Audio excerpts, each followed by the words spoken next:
Assalamualaikum warahmatullahi wabarakatuh. Waalaikumsalam warahmatullahi wabarakatuh. Siang teman-teman semua yang udah bergabung bersama saya Rian di sini. Di samping saya sudah ada tar dulu, nanti saya akan perkenalkan beliau ini lebih dalam dengan pengalaman-pengalamannya. Siang ini langsung dari studio Dede Construction, saya akan memberikan cerita inspiratif untuk teman-teman semua yang ada di rumah, yang ada dimanapun bisa menyimak cerita dan pengalaman yang dari narasumber samping saya ini. Ya, Oke, boleh. halo Kang. Halo, selamat siang. Selamat siang. Coba perkenalkan siapa namanya nih? Oh, kenalkan nama saya Asep. Saya dari Sumedang. Asal sebenarnya dari Majalengka, tapi domisili KTP sekarang di Sumedang. Sumedang. Iya, Oke, Kang Asep. Kang Asep adalah salah satu desainer grafis profesional. Ya mungkin teman-teman belum tahu siapa dia, tapi saya akan gali siapa dia bersama saya masih di studio Dede Construction. Oke, Kang Asep. Bisa diceritakan Kang Asep pendidikan awal Kang Asep itu? sebenarnya bukan apa ya, sebenarnya bukan profesional, tapi saya tetap masih belajar, tetap masih nyari-nyari inspirasi, nyari-nyari brainstormingan saya. Jadi istilahnya bukan profesional, masih belajar ke profesional gitu. Baik. Itu aja sih, jangan salah kaprah untuk ngasih gitu, mengartikan gitu. Masih belajar lah. Oke. Untuk pengalaman sih sebenarnya saya sekolah bukan di dunia grafis, di dunia DKV, di dunia apapun itu all about grafis, enggak. Saya tuh kuliahnya di Universitas Pajajaran, jurusan perikanan. Nah, itu dia tuh. Kenapa dari perikanan bisa menjadi desain grafis? Nah, itu menjadi sebuah tema kita, tema besar kita yang akan kita ulas, yaitu tema kita yaitu lulusan perikanan menjadi seorang desainer grafis. Mantap. Oke, sudah ada narasumbernya di samping kita Kang Asep. Jadi dari perikanan yang jurusan ikan, mengamati ikan, yang studi literatur ya, apa itu di tengah-tengah danau gitu ya. Betul. Jadi seorang ahli gambar, ahli visual yang menerjemahkan dari kata-kata menjadi sebuah gambar. Iya, betul. Desain grafis siapa sih yang tidak tahu yang saat ini sedang sangat membantu bisnis, sangat membantu sebuah company propel itu sendiri gitu. Iya. Kalau kita lihat Kang Asep ini awal mulanya gitu, awal mula menjadi desain grafis itu bisa diceritakan Kang? Iya. Awalnya sih saya seneng desain Nah, gitu. bagaimana rasa tertariknya itu sehingga menjadi sebuah entah itu hobi, entah itu suatu yang Oke. Heeh. Awalnya sih saya ngelihat teman saya tuh bikin desain lah apa, kan nggak tahu itu ya, lagi apa gitu, lagi apa, ini lagi bikin desain gini. Dilihat ternyata, oh gini. Awalnya sih nggak tertarik karena emang awalnya, coba minta aplikasinya, saya install di laptop itu pas, kalau punya laptop tuh pas kelas 1 SMA, tapi saya seneng dan menggelutinya pas akhir SMP kelas 3 lah, kelas 2 atau kelas 3 lah, saya lupa lagi. Nah, saya lihat, ternyata bagus nih, seneng.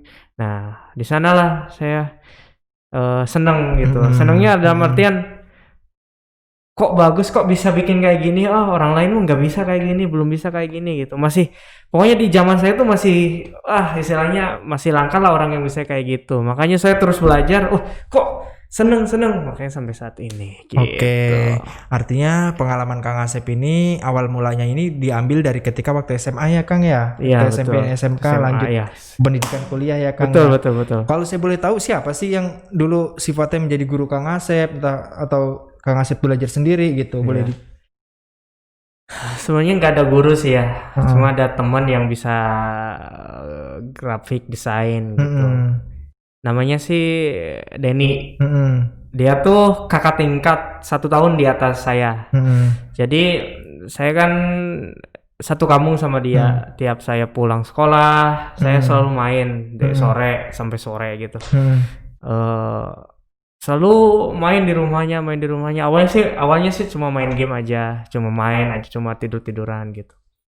Ternyata dia kadang-kadang buka aplikasi apa gitu, Corel atau Illustrator gitu. Bikin ini, lagi bikin apa kata saya tuh. Bikin desain, bikin logo gini. oh gitu. Awalnya nggak tertarik tuh. Terus semenjak itu tiap hari lihat dia terus bikin desain gitu. Kok bagus, jadi istilahnya kok bisa gini. Saya tanya-tanya tuh, kok bisa gini, kok bagus ya? Oh, nah dari mulai itu tuh awal interest ke desain itu, oh bagus. Terus saya tanyain tuh, eh ini bagaimana caranya supaya gini? Oh ini gampang, gini. Oh bagus. Oh ya udahlah, nanti saya mungkin kalau punya laptop atau punya eh, komputer saya mau bikin lah gitu. Artinya si Kang Denny inilah yang memberikan Ya inspirasi betul. awal untuk Kang Asep Inspirasi ya. ya. Inspirasi itu ketika Kang Asep ingin menggali dan mengembangkan apa yang ada di benak Kang Asep itu menjadi sebuah menarik gitu Ya ya. Kang Asep jika betul. diaplikasikan gitu, jika Iya. dibuat gitu ya. Iya. Kang Denny ini tokoh inspirasi Kang Asep Iya. sebelumnya. Kalau ya, Kang, iya, ya. soalnya kalau misalnya nggak ada dia, saya nggak tahu ya hobi saya di mana dan tempat apa ya istilahnya tempat mengeluarkan kreativitas saya tuh di mana gitu. Ini tertolong sama yang namanya Denny itu, saya bisa senang dan oh iya benar ya, emang passion saya gitu. Bukan sekedar apa ya, pengen suka banget, oh bisa gini kok gini. Jadi kayak ada rasa ketertarikan sama hati tuh, enak. Kayaknya gitu. hati bergerak pengen Seneng ke arah sana gitu iya, ya, Kang, seneng ya. dan penasaran gitu. Nah dari sana oh ini berarti karakter hobi atau keahlian saya seperti itu. Tapi awalnya itu udah sempat kepikiran belum sih Kang kalau ingin menghasilkan sebuah produk gitu Kang? Awalnya sih enggak ya, cuma main-main aja sih sebenarnya. Istilahnya cuma apa ya? Cuma menggeluti. Istilahnya sih penasaran, oh kok bisa kayak gini Kak, bisa gini bikin ini gitu. Jadi nggak ada apa ya? Nggak ada pengen itu. Jadi istilahnya gak kepikiran lah di sana tuh, gak kepikiran gitu. Oke. Nah, untuk tahapan-tahapannya ini kan tentu kan itu kan memakan waktu ya, Kang. Iya, betul. Dari hal kecil sampai hal besar, itu kan butuh waktu semuanya ya, Kang ya. Iya, betul. Nah, tahapan Kang Asep ini berapa lama sih, Kang, untuk menjadi seorang desainer grafis? Butuh waktu berapa lama gitu untuk tahu itu gitu. Tahu sebuah karakter font, tahu sebuah warna gitu. Sebenarnya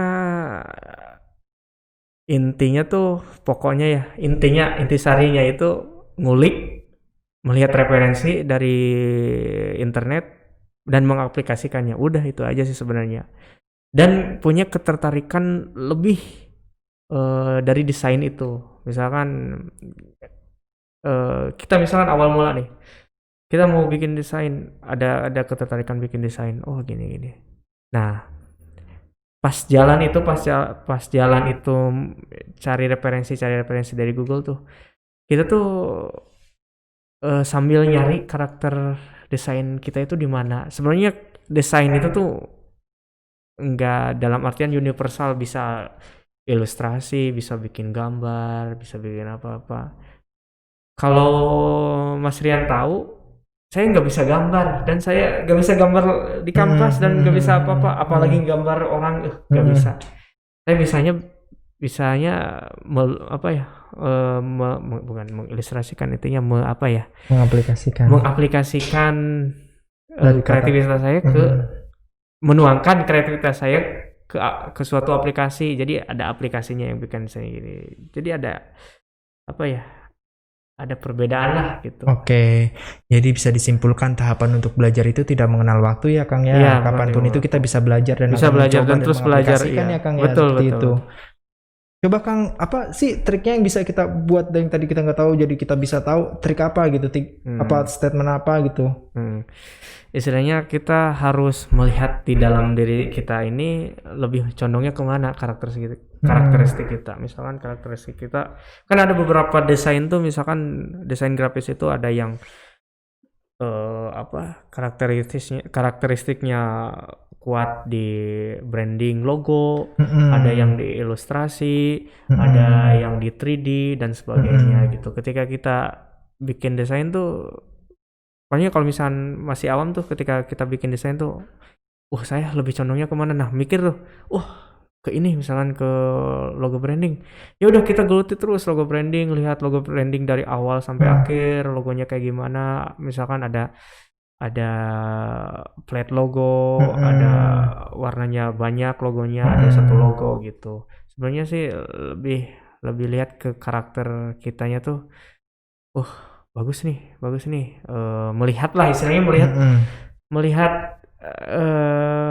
lebih menggeluti apa ya, lebih menggeluti logo-logo yang bukan menggeluti logo-logo ya, menggeluti yang menurut kita tuh di desain tuh lebihnya condongnya kemana gitu, terus geluti gitu. Makanya nanti jadi terbiasa dan kelihatan ada perbedaan lah ketika kita pokoknya aneh lah pokoknya ketika kita ada dilihat logo orang misalnya, "Oh, kok beda kayak ini beda kayak ini." Nah, muncul dari beda kayak gini, beda kayak gitu tuh dari kita belajar, dari kita cari di Google. Itu sebenarnya sih semuanya all about desain itu semuanya bisa belajar di mana-mana itu Google tinggal cari aja gitu. Oke, Sebenarnya oke, gitu. oke, oke. Kang, tapi ada nggak sih metodologi yang supaya kita bisa cepet banget gitu? Atau metodologi apa yang sifatnya efektif gitu untuk belajar desain grafis? Kalau mau saya enggak ya, saya sifatnya apa ya? Sifatnya sih terus aja berjalan nanti juga bisa Oke, gitu. Jadi oke, nggak ada hal yang spesial ya menurut saya tuh. oke. Tuh, jadi ya Jadi apapun dan kapanpun kita itu bisa belajar ya Kang ya bisa gitu. belajar ya. Kalaupun mau Kita mencoba sendiri gitu. iya, Kita ingin apa, temuannya bagaimana iya, gitu ya Kang iya. ya. Oke, dalam menjalani sebuah desain grafis ini Kang, bergelut di dunia desain ini, pernah nggak Kang mengalami tantangan, hambatan atau hal tersulit apa yang pernah dialamin Kang? Sebenarnya sering ya, Mm-mm. sering ada tantangan, ada hambatan itu pastilah di dalam bikin logo atau bikin post atau bikin branding apapun itu pasti ada masalah. Tapi kalau misalnya orang yang profesional dan selalu terus bikin ini, terus bikin itu, terus belajar, bakal ada problem solvingnya dari masalah itu. Misalkan, Artinya ketika sebuah produk itu diciptakan pasti akan ada masalah dan masalah itu akan pasti, menemukan solusi sendiri iya, gitu ya iya, Kang iya ya. benar. Masalah itu ketika kita, ini kliennya mau ini, gimana? Itu masalah sih. Tapi ada solvingnya, ada misalkan ada apa? Ada istilahnya apa sih? Ada ininya apa?